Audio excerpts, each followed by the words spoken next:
ছাত্ৰ ছাত্ৰীসকল, আজি আমি নৱম শ্ৰেণীৰ সমাজ বিজ্ঞান বিষয়ৰ ইতিহাস খণ্ডটিৰ দ্বিতীয় অধ্যায় ভাৰতীয় জাতীয়তাবাদৰ উন্মেষণ পাঠটিৰ আলমত তৃতীয়টি ভিডিঅ' লৈ আহিছোঁ।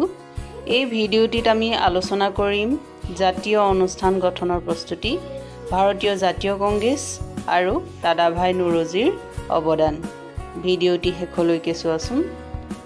ভাৰতবৰ্ষত সুদীৰ্ঘ কালজোৰা ব্ৰিটিছ শাসন আৰু শোষণৰ ফলস্বৰূপে সমগ্ৰ ভাৰতজুৰি এক নৱচেতনাই গা কৰি উঠিছিল আৰু এই নৱচেতনাৰ ফলস্বৰূপেই ইণ্ডিয়ান এছ'চিয়েশ্যনৰ মজিয়াৰ পৰাই এক সৰ্বভাৰতীয় জাতীয় অনুষ্ঠান গঠনৰ প্ৰস্তুতি চলিছিল। ইণ্ডিয়ান এছ'চিয়েশ্যনৰ প্ৰতিষ্ঠাপক সুৰেন্দ্ৰনাথ বন্দ্যোপাধ্যায়ে ইংলেণ্ডৰ চৰকাৰে ভাৰতীয়ক ICS চাকৰি পদত নিয়োগ নকৰাৰ চক্ৰান্ত কৰি পৰীক্ষাৰ্থীৰ উচ্চতম বয়সৰ সীমা 21ৰ পৰা 19 বছৰলৈ হ্ৰাস কৰা প্ৰক্ৰিয়াটোৰ তীব্ৰ প্ৰত্যাহ্বান জনাই আন্দোলন গঢ়ি তুলিছিল আৰু এই আন্দোলনৰ ফলস্বৰূপেই ICS পৰীক্ষাৰ্থীৰ বয়সৰ উচ্চতম সীমা 21 বছৰ কৰিবলৈ সক্ষম হৈছিল আৰু সুৰেন্দ্ৰনাথে আৰম্ভ কৰা এইটোৱে আছিল সৰ্বপ্ৰথম সৰ্বভাৰতীয় সফল আন্দোলন। ইয়াৰ পিছতেই গভৰ্ণৰ জেনেৰেল লৰ্ড ৰিপনৰ শাসন কালছোৱাত জিলা দণ্ডাধীশ পৰ্যায়ত ভাৰতীয় বিচাৰক আৰু ইউৰোপীয় বিচাৰকক সমমৰ্যাদা প্ৰদান কৰাৰ উদ্দেশ্যেৰে ব্ৰিটিছ চৰকাৰৰ আইন সদস্য CP ইলবাৰ্টে এখন বিল উত্থাপন কৰি জিলা দণ্ডাধীশ পৰ্যায়ৰ ভাৰতীয় বিচাৰকক অভিযুক্ত ইউৰোপীয়ানক বিচাৰ কৰাৰ ক্ষমতা প্ৰদান কৰিছিল। কিন্তু ইউৰোপীয়ানসকলে এই বিলৰ তীব্ৰ আপত্তি দৰ্শাইছিল। ইয়াৰ বিপৰীতে ভাৰতীয় লোকসকলে এই বিল কাৰ্যকৰী কৰিবলৈ আপ্ৰাণ চেষ্টা চলাইছিল, কিন্তু অৱশেষত এই বিল কাৰ্যকৰী কৰিব পৰা নাছিল। ভাৰতবৰ্ষত যদিও ইলবাৰ্ট বিল কাৰ্যকৰী কৰিবলৈ সক্ষম হোৱা নাছিল, কিন্তু এই ইলবাৰ্ট বিলক কেন্দ্ৰ কৰিয়েই ভাৰতীয়ৰ মাজত একতাৰ ভাৱ গঢ়ি তুলিবলৈ ইণ্ডিয়ান এছ'চিয়েশ্যনে ইণ্ডিয়ান নেশ্যনেল ইউনিয়ন নামেৰে এখন বিশাল জনসভা কলিকতাত আয়োজন কৰিছিল।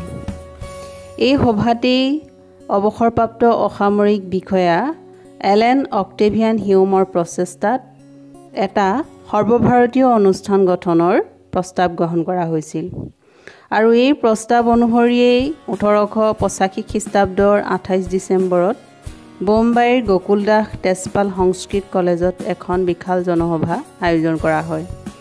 ভাৰতৰ বিভিন্ন ঠাইৰ পৰা অহা 72জন প্ৰতিনিধিৰে এই সভাতেই ভাৰতীয় জাতীয় কংগ্ৰেছ গঠন কৰা হয়।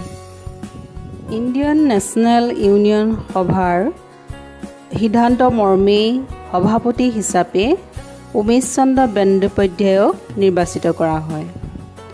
প্ৰথম অৱস্থাত ভাৰতীয় জাতীয় কংগ্ৰেছ আছিল এক নৰমপন্থী অনুষ্ঠান।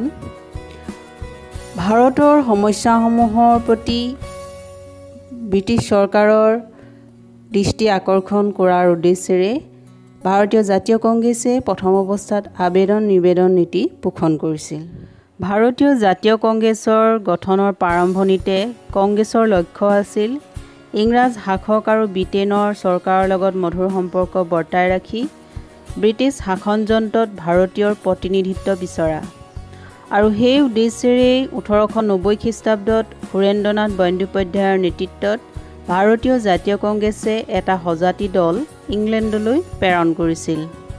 কিন্তু 1892 খ্ৰীষ্টাব্দৰ ভাৰত পৰিষদ আইনে ভাৰতীয় জাতীয় কংগ্ৰেছক কোনো ধৰণৰ সুবিধা প্ৰদান নকৰাত কংগ্ৰেছৰ সদস্যসকলৰ মাজত প্ৰচলিত চিন্তা ত্যাগ কৰাৰ এক মানসিকতা গঢ়ি উঠে আৰু এই লোকসকলে আবেদন নিবেদন পন্থা পৰিহাৰ কৰি ব্ৰিটিছৰ বিৰুদ্ধে হস্তম হ'বলৈ সকলোকে সকীয়াই দিয়ে।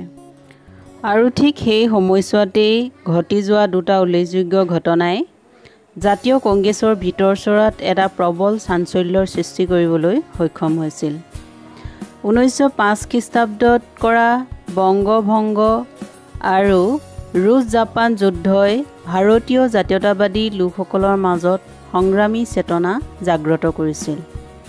কাৰণ ৰুছ জাপান যুদ্ধত ক্ষুদ্ৰ শক্তি জাপানৰ হাতত বিশাল দেশ ৰুছিয়াৰ পৰাজয়ে ভাৰতীয় লোকসকলকো ব্ৰিটিছ শাসনৰ প্ৰতি সশস্ত্ৰ বিদ্ৰোহ গঢ়ি তোলাৰ আশা জগাইছিল। 1905 খ্ৰীষ্টাব্দত বাৰাণসীৰ জাতীয় কংগ্ৰেছৰ সভাপতি গোপাল কৃষ্ণ গোখলেৰ নৰম সুৰৰ ভাষণ বিপিন চন্দ্ৰ পালে তীব্ৰ বিৰোধিতা কৰি তেওঁ চৰম পন্থাৰ প্ৰতিফলন ঘটাইছিল।